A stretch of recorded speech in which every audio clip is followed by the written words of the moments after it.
Assalamualaikum warahmatullahi wabarakatuh. Sebelumnya perkenalkan, saya Jody Rizky Rahman dengan NRP 20422111059 dari Departemen Teknik Instrumentasi Fakultas Vokasi dengan kelas besar Arjuna dan kelas kecil Abimanyu. Pada waktu kali ini saya akan menjelaskan tentang kesalahan berpikir atau logical fallacy. Logical fallacy merupakan kesalahan dalam menyusun logika yang tepat dalam sebuah argumen. Dalam hal ini, argumen tersebut tidak mempunyai keterkaitan antara kesimpulan dan premis. Kalaupun premis yang disampaikan tepat, namun kesimpulannya salah, dapat dikatakan sebagai kesalahan berpikir. Dalam bahasa yang lebih sederhana, argumen yang mereka sampaikan tidak nyambung atau melenceng dari konteks yang kita bahas. Contoh permasalahan yang akan saya bahas kali ini adalah minimnya literasi media sehingga menimbulkan kesalahan berpikir tokoh publik Jering SID yang mengkritik bahwa COVID-19 hanya merupakan sebuah konspirasi belaka. Kritik atas media adalah salah satu gagasan dasar dari teori konspirasi yang dipercayai Jering. Namun dari berbagai pernyataan di ruang publik, justru drummer Superman is Dead ini tidak begitu paham mengenai apa yang ia kritik. Untuk memahami keseluruhan bangunan narasi Jering, berikut saya lampirkan cuplikan video diskusi Jering dengan Aiman Wicaksono di Kompas TV pada 6 Mei 2020. Sebuah kenormalan yang baru. Dan Anda menuding bahwa itu adalah sebuah konspirasi? Anda punya data? Ada. Silakan. Lagi. Jadi agar orang-orang tidak langsung mengira teori konspirasi itu adalah sebuah hal yang halu. Oke. Kalian Silakan.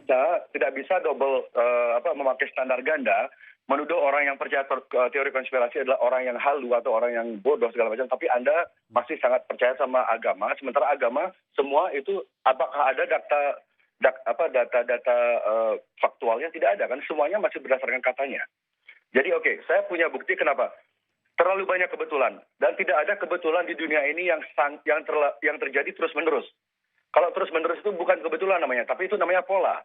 Salah satunya ada event 201, event 201, mereka mensimulasikan bagaimana bencana ini terjadi, persis seperti apa yang terjadi sekarang. Itu bisa dicek di semua platform informasi. Yeah. Lalu ada yang namanya Rockefeller dokumen Rockefeller, itu diterbitkan tahun 2010, di mana tim Rockefeller bekerja sama dengan Bill Gates membuat sebuah dokumen, sebuah skenario tentang bagaimana situasi sekarang ini terjadi, dan di sana disebutkan persis kota pertama yang akan melakukan lockdown adalah Cina. Lalu itu nama yang sama akan muncul berkali-kali. Oke. Saya tidak menangkap apa yang Anda sampaikan. Jangan-jangan ini halusinasi Anda. Di mana COVID-19 yang Anda katakan sebagai konspirasi? Jelaskan kepada saya bahwa ada teori konspirasi yang jelas bahwa ada COVID itu sebuah konspirasi. Di mana? Saya berikan Anda kesempatan tadi sekitar 2 menit, saya belum mendapatkan benang merahnya. Benang merahnya Anda bisa cari ke media-media yang tidak. Anda bisa cari ya, salah satu nama dokternya, Dr. Kaufman, oke? Andrew Kaufman, Dr. Rashid Butar, ada di Indonesia ada Dr. Indro. Itu beberapa. Ada Dr. Ibu siapa namanya mantan Menkes? Siti Fadila? Iya, betul.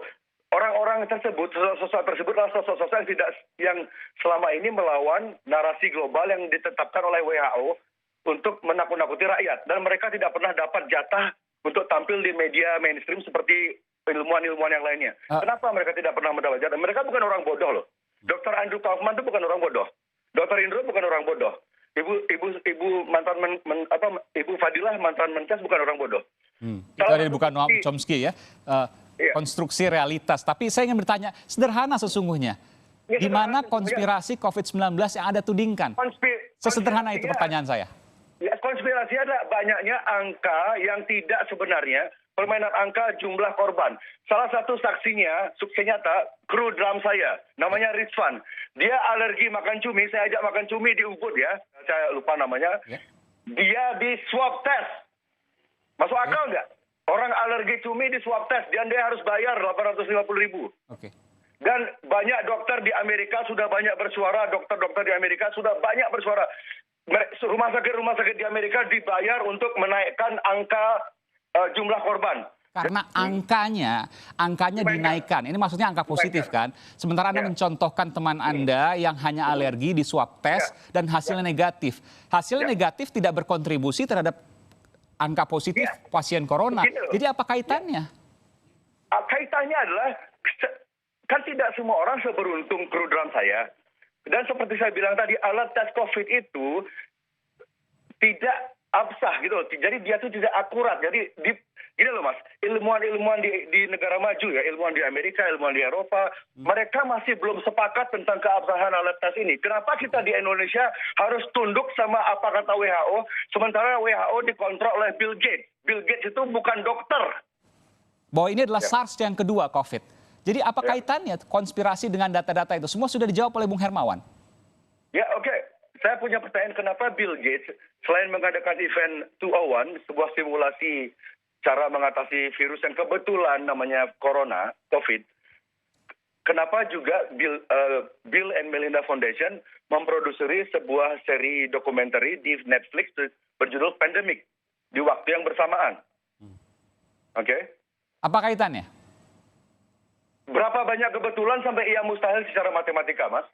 Oh jadi ini kebetulan sehingga Anda mengaitkan bahwa ini konspirasi. Nah, kalau kita coba telusuri dari pernyataan Jering pada cuplikan tadi, kalau Jering berupaya menjawab pertanyaan Aiman mengenai dasar teori konspirasi yang dipercayainya, layaknya kebanyakan pengikut teori konspirasi, Jering tidak menjawab. Ia malah balik bertanya, kenapa jauh sebelum ada corona, Bill Gates sudah mendanai serial Netflix mengenai pandemi? Dan kenapa ahli-ahli yang punya pandangan berbeda tidak mendapat panggung di media? Serta yang paling mengejutkan, ia bertanya, kenapa media menciptakan cerita bagaimana COVID meluluh lantakkan negara-negara seperti Italia, Inggris, dan bahkan Amerika, padahal menurut informasi yang ia dapatkan dari teman-temannya di negara-negara tersebut, rumah sakit justru kosong. Nah, dengan kata lain, ia tidak punya jawaban. Yang ia punya adalah kecurigaan. Nah, dalam konteks ini menurut saya Jering adalah cerminan dari kesalahan berpikir kita dalam memahami media dan kekuasaan mengakses data secara umum. Argumen yang diajukan Jering sebenarnya bukanlah hal langka dalam keseharian kita. Media memang layak dikritik sebagai alat kekuasaan. Tak terbilang jumlah buku dan jurnal ilmiah yang ditulis untuk menunjukkan hal ini. Bedanya kritik yang dilontarkan Jering tidak memiliki perspektif atau metode.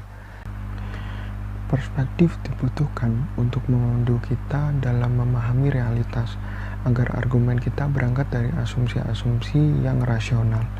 Jika tidak berjejak pada sebuah perspektif yang valid, kritik terancam dibangun atas asumsi yang lemah. Contoh dari ini adalah asumsi bahwa media adalah entitas bulat utuh yang bisa dibolak-balik secara serampangan oleh siapapun yang dimaksud Jering sebagai elit global. Dalam diskusinya dengan Aiman di Kompas TV, Jering mengutip Noam Chomsky pada tahun 1988 mengenai peran media dalam fabrikasi persetujuan atau warga dalam manufacturing consent.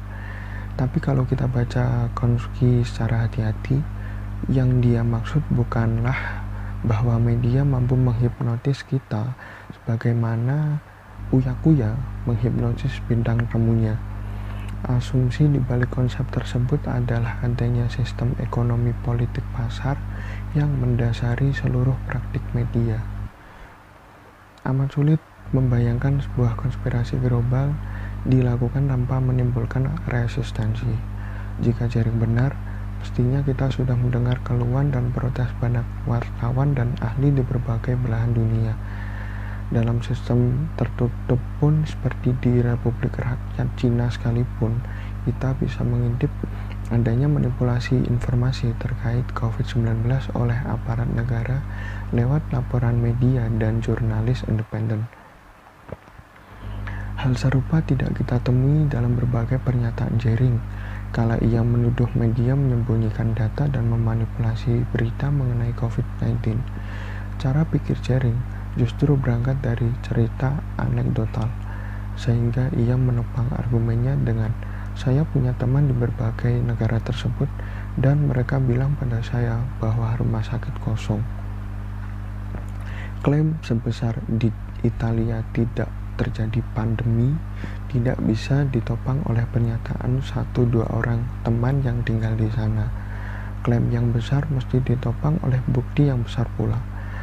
Jika Jering menilai data yang disodorkan media, baik di dalam dan luar negeri, media jumlah penderita COVID-19 telah dimanipulasi, maka ia harus menunjukkan bukti yang akurat terhadap manipulasi tersebut sehingga menyodorkan data tandingan yang valid. Hanya dengan begitu, baru bisa menganggapnya membahas konteks ini secara serius. Jadi dapat disimpulkan bahwa kesalahan berpikir seperti yang ditunjukkan oleh Jering SID berasal dari ketidakmampuan Jering untuk memilah informasi dan menarik kesimpulan darinya, termasuk kesalahan berpikir circular argument, yang mana pernyataan yang disampaikan Jering sekilas memang terlihat logis, namun menyimpang dengan data yang faktual. Di tengah pandemi seperti sekarang, kemampuan untuk memilah informasi secara detail dan faktual dan berdasarkan fakta dari berbagai sumber sangatlah penting untuk menghindari terjadinya kesalahan berpikir yang dapat menimbulkan adanya salah persepsi atau disinformasi. Sekian penjelasan dari saya, kurang lebihnya mohon maaf. Wassalamualaikum warahmatullahi wabarakatuh.